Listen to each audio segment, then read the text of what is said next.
อยู่สูงคือสิดึงเจ้าลงมาได้ให้บินก็บ่ไหว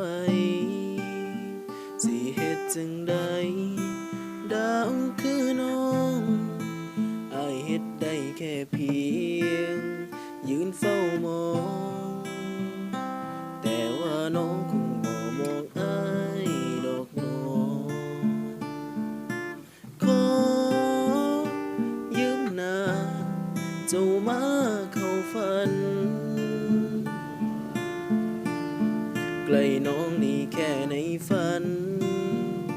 แค่นั้นอายก็ดีใจก็ดาวอยู่สูงเกินไป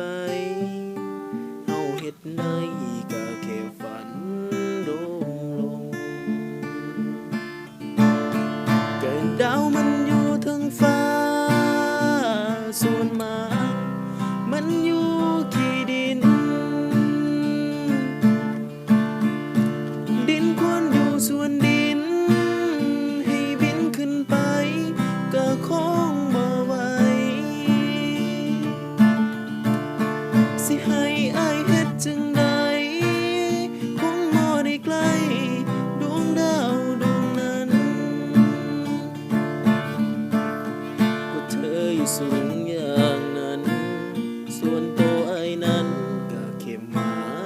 ตัวหนึ่ง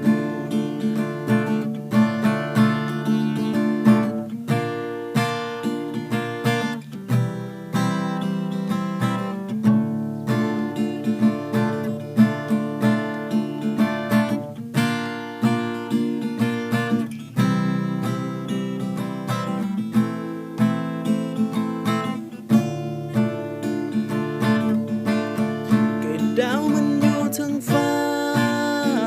ส่วนมากมันอยู่ขี้ดินดินควรอยู่ส่วนดินให้บินขึ้นไปก็คงบ่ไหว